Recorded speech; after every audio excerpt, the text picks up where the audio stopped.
बोलो वृंदावन बिहारी लाल की जय, राधा रानी की जय। गोपी गीत की चर्चा कर रहे हैं, तो गोपी गीत का जो पहला श्लोक आता है तो उसको एक बार गाता हूं मैं। जयति तेधिकं जन्मना व्रज श्रयत इंदिरा शाश्वतत्र हि दयितदृश्यताम् दीक्षुतावका स्त्वयि धृतासव त्वां विचिन्वते। गोपियां कह रही हैं भगवान से, जब भगवान अंतर ध्यान हो जाते हैं तो उनकी एक विरह वेदना उनके भीतर प्रकट होती है। तो कहती है जयति तेधिकम, हे प्यारे तुम्हारे जन्म से इस ब्रजमंडल की महिमा बढ़ गई है, और जब से तुम इस ब्रज में पधारे हो तब से जो बैकुंठ की देवी हैं, जो सौंदर्य और मृदुलता की देवी हैं, श्री जी ही राधा रानी है और श्री जी ही लक्ष्मी जी है। तो पहले उनमें भेद नहीं समझना है। तो वो श्री जी हमारे इस ब्रजमंडल में स्थापित हो गई हैं, वो श्री जी पधार गई हैं इस ब्रजमंडल में। लक्ष्मी जी अपना निवास स्थान छोड़ दिया और ब्रजमंडल में आ गई हैं। हे प्रियतम, देखो तुम्हारी गोपियां, ये जो तुमसे निष्कपट प्रेम करती हैं, तुम्हारी गोपियां, इन्होंने तुम्हारे चरणों में अपने प्राणों को अर्पित कर रखा है, वन वन भटक कर तुम्हें ढूंढ रही हैं। तो पहले श्लोक का अर्थ ये है। तो यहां पर एक शब्द आता है दैत। दैत शब्द जब भगवान को प्राण प्यारे उन्होंने बोला है तो उसके लिए दैत शब्द का प्रयोग किया है। दैत शब्द का अर्थ है प्राणों से भी जो प्रिय हो, अपने प्राणों को भी न्योछावर करके जिसके प्राणों की चिंता करते हो, ऐसा व्यक्ति दैत है। तो आमतौर पर संस्कृत में यह जो शब्द है वो पति के लिए प्रयोग किया जाता है, और पति पत्नी को भी दैता बोलता है।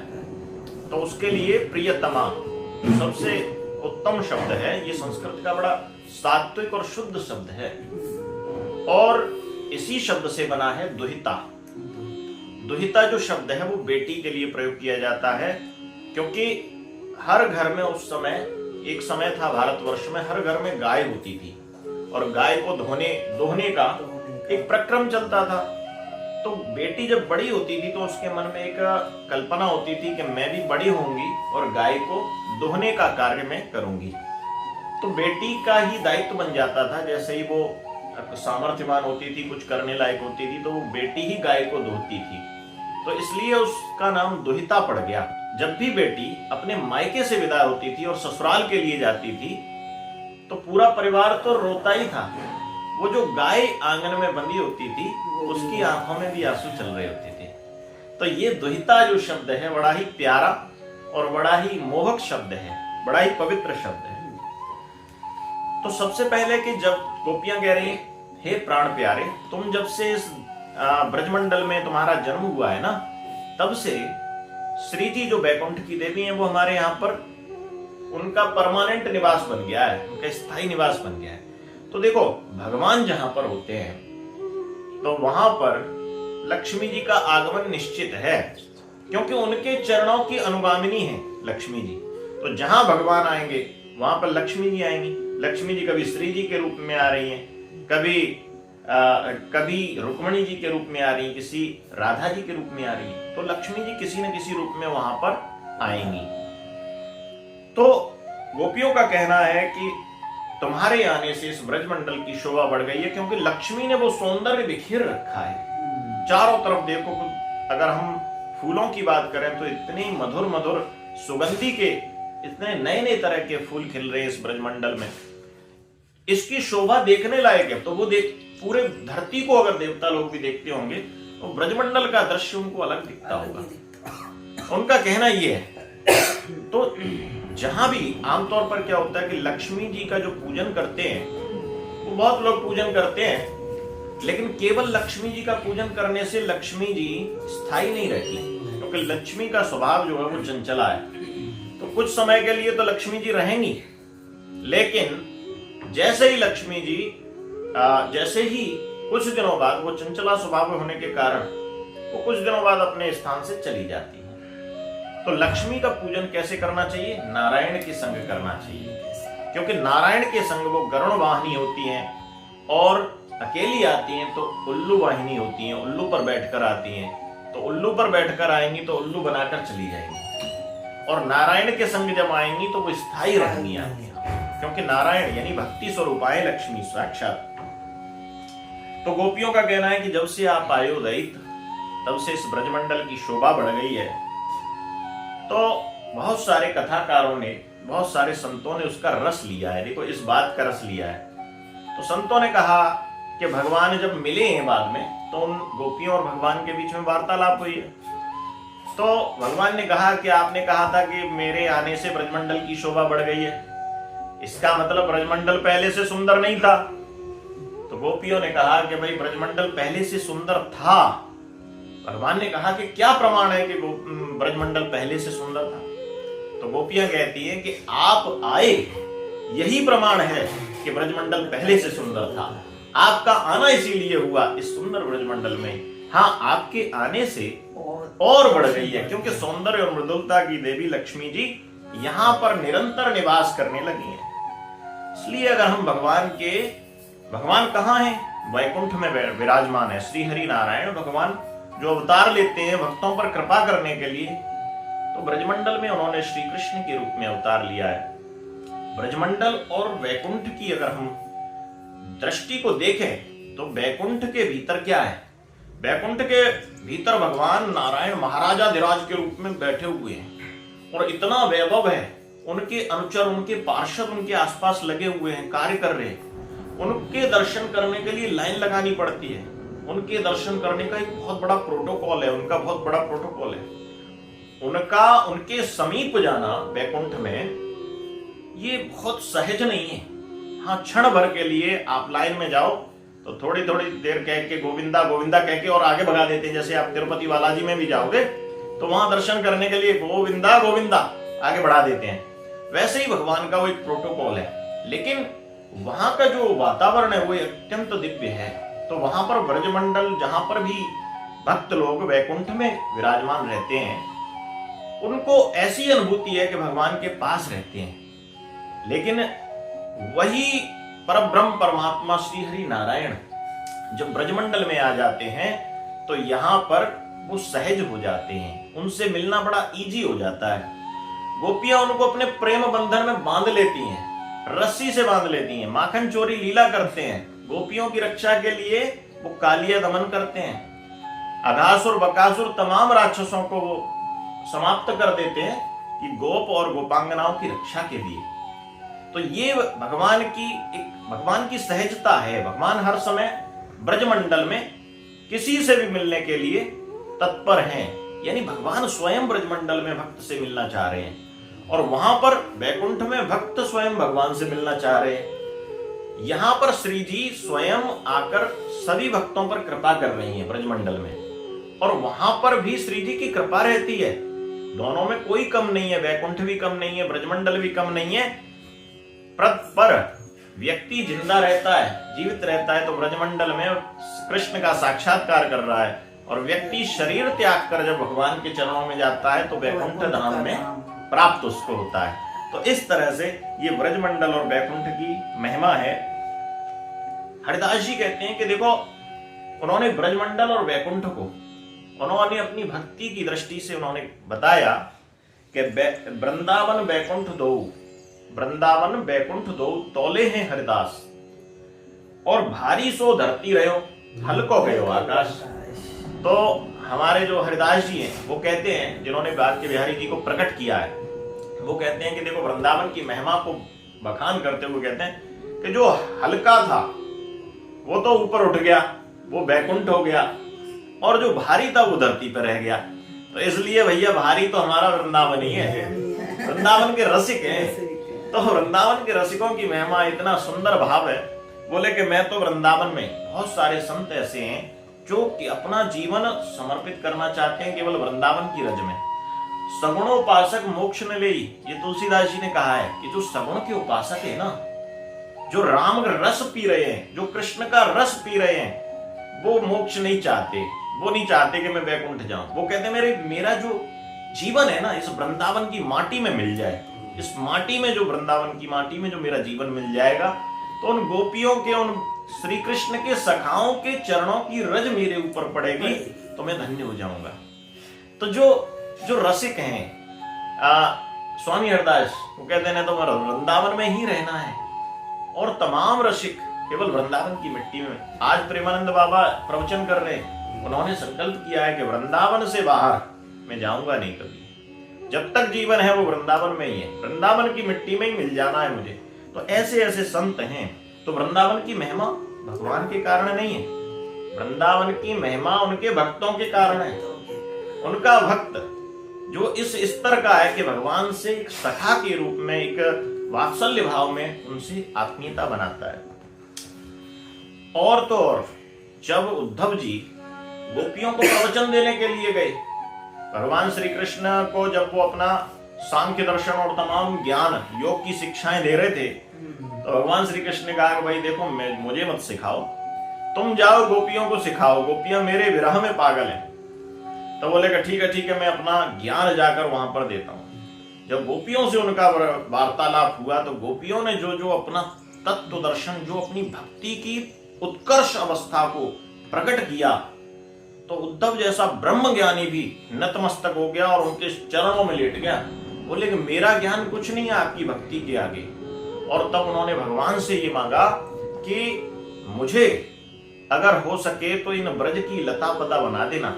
और ब्रज की लता पता बनने के बाद ये जो भक्तों के चरणों की धूल थोड़ी सी मेरे ऊपर पड़ गई तो मैं समझूंगा कि मैं धन्य हो गया। तो ये उद्धव जी जैसे ब्रह्म ज्ञानी का चिंतन था, जो ब्रज की कण कण में रमना चाहता है। और आज भी जैसे करपात्री जी महाराज एक संत थे, तो वो जब गोवर्धन की परिक्रमा करने के लिए जाते थे तो वहां पर कुसुम सरोवर है, कुसुम सरोवर के आसपास की लताओं से लिपट जाते थे, क्योंकि उद्धव जी और गोपियों का जो वार्तालाप हुआ वो कुसुम सरोवर के पास ही हुआ था। क्यों लिपट जाते थे? तो करपात्री जी महाराज कहते थे कि इनमें से पता नहीं कौन से उद्धव जी होंगे। उन्होंने भी मांग लिया था कि मैं ब्रज की लता पता बन जाऊं, और वो उन्होंने ये स्वीकार किया कि कुसुम सरोवर और के आसपास इस ब्रज मंडल में इतनी भी लता पताएं होंगी, वो उद्धव जी साक्षात होंगे उनमें से। इतना बड़ा ब्रह्म ज्ञानी, मैं शायद उद्धव जी का ही आलिंगन कर रहा हूं, ऐसा करपात्री जी महाराज सोचते हुए उन लता पताओं से लिपट जाते थे। तो उनकी ये महिमा थी। तिरुपति बालाजी या रंगनाथ भगवान जो हैं श्रीरंगम में, उनकी पत्नी कौन है? उनकी पत्नी गोदाम्बा जी। और गोदाम्बा जी कलयुग में ही पैदा हुई, साक्षात भूदेवी लक्ष्मी जी का अवतार है। और उनके 3 संकल्प थे कि भगवान मुझे अपनाए। और अगर वो पहला संकल्प, दूसरा संकल्प था कि अगर मुझे भगवान अपनाते हैं तो मैं सहस्त्रों क्षीरान्न का भोग लगाऊंगी, मक्खन का भोग लगाऊंगी। और तीसरा संकल्प था कि मेरा निवास वो श्री विल्लीपुत्तूर श्रीरंगम के पास एक जो स्थान है वहां की निवासिनी थी, तो मैं परमानेंट निवास यानी मेरा स्थायी निवास वृंदावन में हो जाए। ये तीसरा उनका ये था। भगवान ने उनको अपना लिया, उनमें विलीन हो गई, भगवान में वो विलीन हो गई। गोदाम्बा जी की आज भी सेवा होती है, उनके बाल अभी भी बढ़ते हैं वहां पर, तो वो साक्षात शरीर विलीन हो गई भगवान के भीतर। और दूसरा जो उनका जो संकल्प था उसको रामानुजाचार्य स्वामी जी ने पूरा किया। और तीसरा जो संकल्प था हमारे रंगदेशिक स्वामी जी ने वृंदावन में उनको स्थापित करके पूरा किया। माता गोदाम्बा और भगवान रंगनाथ वहां पर मंदिर में विराजमान हैं, और साक्षात ये तीसरा संकल्प। तो जब उनको विराजमान किया तो उनके मुख से, माता गोदाम्बा के मुख से पता है क्या निकला? रंगदेशिक स्वामी जी के लिए निकला भैया। उन्होंने अपना भाई बना लिया रंगदेशिक स्वामी जी को।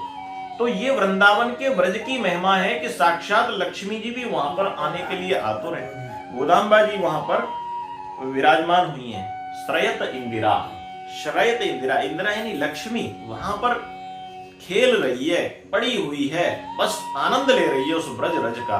कैसे? नंद उत्सव होता है, नंद उत्सव में जैसे ही भगवान श्री कृष्ण का जन्म होता है, नंद बाबा को और यशोदा मैया को बड़ी आनंद के क्षण छा जाते हैं, तो उसका वो एक उत्सव होता है, संपूर्ण ब्रजमंडल आनंदित हो जाता है, एक वातावरण ही ऐसा बन जाता है दिव्य। तो नंद उत्सव में जो जो व्यक्ति बधाई देने के लिए आ रहे पूरे ब्रजमंडल से कि बधाई हो बाबा, बधाई हो, तो बाबा आ जाओ बधाई स्वीकार करते हैं और कहते हैं कि जितना भरना है ये चांदी के टोकरे, अपने टोकरों में भर भर के उनको चांदी के सिक्के दे देते हैं, चांदी ले जाओ जितना ले जाना है। तो जो जो आ रहा है, चांदी के भी भंडार खत्म हो गए, सोने का भंडार भर लो, सोने का उन्होंने खजाना खोल दिया, तो लोग टोकरों में भर भर के सोना ले जा रहे हैं। कुछ देर बाद सोना भी खत्म हो गया, रत्नों के भंडार खोल दिए बाबा ने, लोग आए और रत्न भर भर के ले जा रहे हैं, जितना ले जाना है, क्योंकि इतना आनंद ब्रज में छा गया है। श्रयत इंदिरा, इंदिरा की कोई वो नहीं है, इंदिरा यानी लक्ष्मी जी साक्षात समर्पण करती, जहां पर उनके स्वामी है वहां पर लक्ष्मी ही लक्ष्मी है। तो वहां से भर भर के लोग ले जा रहे हैं कि मुझे चांदी दिए बाबा ने, बोले मुझे तो सोना दिया है, कोई तीसरा कहता है मुझे तो रत्न भर के दिए हैं। तभी एक गोपी वहां पे आई और गोपी नाचने लगी है, और हाथ ऊपर कर करके जब वो नाच रही है उस चौराहे पर जहां सब लोग अपने अपने टोकरी भर भर के ला रहे हैं चांदी की, सोने की, रत्नों की, तो लोग पूछते हैं कि तुझे कैसा आनंद हो रहा है? नंद बाबा ने इसको चांदी दी है, मुझे सोना दिया है, इनको रत्न दिए हैं, तुझे कैसा आनंद हो रहा है? तू क्यों इतना नाच रही है? गोपी कहती है कि जो मुझे आनंद मिला है वो तुमको नहीं मिला है। बोले कि मैं नंद बाबा के पास नहीं गई, मैं सीधे यशोदा मैया के कक्ष में चली गई जहां पर लालन विराजमान है, और मैंने देखा कि लालन की छवि को देखकर मैं तो स्तब्ध हो गई। ऐसा लगा जैसे ब्रह्म प्रकट होकर आ गया हो, निर्गुण से सगुण बनकर वो प्रकट होकर आ गया हो। यशोदा ने कहा कि देखो नंद बाबा वहां पर बांट रहे हैं, सोना चांदी हीरे रत्न बांट रहे हैं, तुम चली जाओ वहां पर। मैं वहां नहीं गई, मैंने कहा मुझे ना हीरा चाहिए, ना रत्न चाहिए, ना चांदी चाहिए, मुझे तो लालन अपनी गोद में चाहिए। जब से मैया ने लालन को मेरी गोद में दिया, मुझे लगा कि मुझे पूरी लक्ष्मी, संसार की सब लक्ष्मी मिल गई। अब मैं उसी आनंद में झूम रही हूं। जब ऐसा सुना, चारों तरफ के लोगों ने अपने सोने चांदी की टोकरियों को फेंक दिया। बोले कि इतना आनंद, ये क्या? दौड़े हैं वो नंद बाबा के पास, नंद बाबा से कहते हैं बाबा किसी के साथ तुम किसी को कुछ दे रहे हो, किसी को कुछ दे रहे हो, क्यों भेदभाव कर रहे हो? बोले कि क्या चाहिए तुम्हें? रत्न ले जाओ, और रत्न, हीरे जवाहरात, पन्ना, माणिक के जितने भी हैं वो सब ले जाओ। बोले नहीं हमें ये नहीं चाहिए। नंद बाबा ने कहा कि क्या चाहिए? हमें तो अपने लालन अपनी गोद में चाहिए, हमें तो वो कान्हा अपनी गोद में चाहिए। उस रस को ये जो ब्रजवासी जी रहे हैं, उस रस को जब इन ब्रजवासियों ने आत्मसात किया, देखा लालन को अपनी गोद में लिया, हीरे मोती सोना चांदी सब पड़ा हुआ है जमीन पर, और जब वो लालन को स्पर्श करके, कान्हा को स्पर्श करके जब चले आ रहे हैं, तो वो हीरे मोती सोना चांदी के ऊपर उनके चरणों की धूल, कोई नहीं पूछ रहा उनको, उनके चरणों की धूल। श्रयत इंदिरा, इंदिरा यानी लक्ष्मी पड़ी हुई है, कोई पूछ नहीं रहा। उस ब्रह्म आनंद से जो वंचित रह गया, उसी ने लक्ष्मी की ओर ध्यान दिया होगा, अन्यथा उस ब्रह्म आनंद की तरफ, ये लक्ष्मी का जो आनंद है, इससे कहीं बड़ा ब्रह्म का जो आनंद है अपनी गोद में खिलाने का, स्वयं शंकर जी भी गोद में लेने के लिए आए, इतने व्याकुल हुए हैं। तो ब्रह्म के आनंद के लिए श्रयत इंदिरा। ये गोपियां कह रही हैं कि जब से तुम आए हो यहां पर, लक्ष्मी चारों तरफ छा गई है। तानसेन वो अकबर के दरबार में नवरत्नों में से एक है। अकबर कहते हैं जब तुम इतना सुंदर गाते हो तो तुम्हारे गुरु कितना सुंदर गाते हैं, क्या वो हमारे नवरत्न नहीं बन सकते? तानसेन ने कहा कि मेरे गुरु किसी व्यक्ति के लिए नहीं गाते, मेरे गुरु अगर किसी के लिए गाते हैं तो वो परम ब्रह्म परमात्मा उनके बांके बिहारी के लिए गाते हैं। बोले अच्छा, तो बोले कि मैं बुलाऊं तो भी नहीं आएंगे? कि नहीं, वो केवल और केवल उनकी ही चाकरी करते हैं, उन्हीं के नौकर हैं। तो बोले अच्छा, तो क्या मैं उनके सुनने का आग्रह कर सकता हूं? बोले नहीं, वो केवल जब भगवान को सुना रहे होंगे अपना संगीत, तब किसी लता पता के पीछे जाकर बैठ जाना, वेश बदलकर, तब जाकर सुनना, तब तुम्हें उसका आनंद मिलेगा।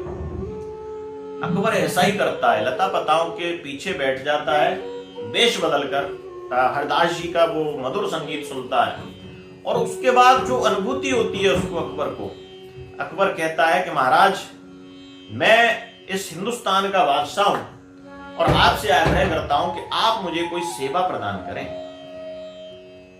हरदास जी कहते हैं कि मुझे तो किसी सेवा की आवश्यकता नहीं है, हिंदुस्तान के बादशाह हो तो हो, कोई दिक्कत नहीं, लेकिन मुझे कोई चाहिए नहीं, और जो भी चाहिए होगा तो मैं अपने ठाकुर जी से मांग लूंगा, मेरा तो वो सब पूर्ति करते हैं। बोले नहीं नहीं, मुझे भी कोई सेवा का अवसर दो।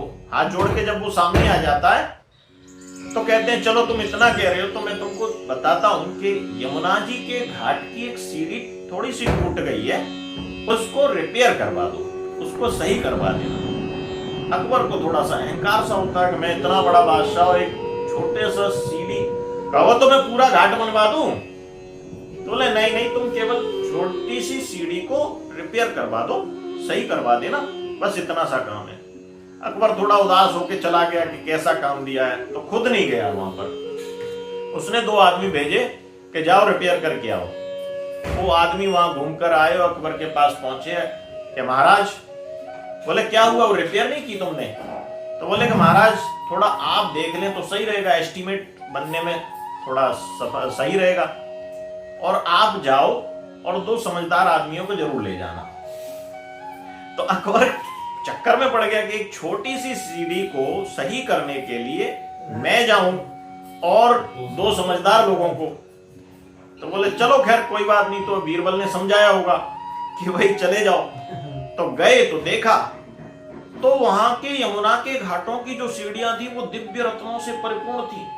ऐसे रत्न अकबर के राजकोष में भी नहीं, पूरा साम्राज्य अगर बेच दे तो भी वो नहीं बनवा सकता उतनी छोटी सीढ़ी को जो टूट गई थी। ये संतों की महिमा है। जाकर और उसने देखा कि अगर मैं पूरा साम्राज्य बेच दूं, कहां मैं ये सोच रहा था कि मैं पूरा घाट बनवा दूं, आज एक छोटी सी सीढ़ी के टुकड़े को रिपेयर करने में मेरी हालत खराब हो रही है। जाके सीधा महाराज जी के चरणों में लेट गया स्वामी हरदास जी के कि महाराज जी क्षमा करें, मेरे भीतर का अहंकार, मेरे भीतर का ये अहंकार, मतलब मैं ये सोच रहा था कि इतना छोटा कार्य दिया है, आपका चमत्कार और आपका जो भक्ति है उसके कारण भगवान की कृपा है, उसको मेरा सामर्थ्य नहीं है कि मैं उतना कर पाऊं। भगवान उसने सरेंडर कर दिया, वो समर्पित कर दिया। तो इंदिरा यानी श्रयत इंदिरा, इतने दिव्य रत्न हैं वहां पर, केवल संतों की कृपा से ही वो चीजें प्राप्त हो पाती हैं। संतों को ही उस चिन्मय वृंदावन के दर्शन होते हैं। अगर हम भौतिक दृष्टि से उस वृंदावन के दर्शन करें तो हमें वो बिल्डिंग दिख जाएगी, बिल्डिंग बंद दिखेगा, बिल्डिंगों का बंद दिखेगा। लेकिन जब संतों की कृपा से जब हम दर्शन करेंगे उसी वृंदावन का, तो हमें चिन्मय वृंदावन दिखेगा, वही कुंज निकुंज की लीलाओं का दर्शन होगा, उसी वृंदावन में वो दिव्य रत्न दिखाई देंगे। यमुना जी साक्षात ब्रह्म द्रव के रूप में दिखाई देंगी, साक्षात भगवान का आलिंगन करती हुई भगवान की पटरानी दिखाई देंगी। तो ये संतों की कृपा से ही इसमें श्रयत इंदिरा, भगवान आते हैं और इंदिरा वहां पर अपना स्थान बना लेती है। तो श्रयत इंदिरा शश्वदत्त रही।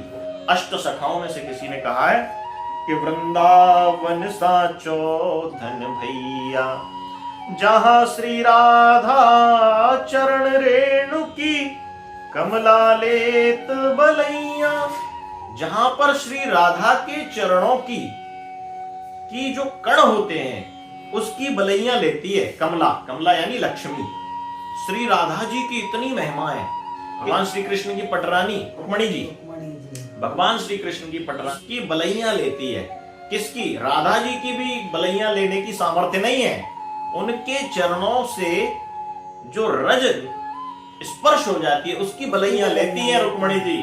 राधा जी का प्रेम इतना समर्पित है भगवान के प्रति और भगवान का राधा जी के प्रति, तो उसकी बलैया लेती है रुक्मणी जी। तो जहां श्री राधा चरण रेणु की कमला लेत बलैया, तो इतना वैभव है, इसलिए श्रयत इंदिरा शश्वदत्त रही। तो इस ब्रजमंडल में जो इंदिरा यानी लक्ष्मी या कमला, वो श्रयत, उन्होंने अपना आवरण, अपना आभा मंडल चारों तरफ छा लिया है। तो ये है आज के इस पहले श्लोक की व्याख्या। बोलो राधा रानी की जय, बांके बिहारी लाल की जय।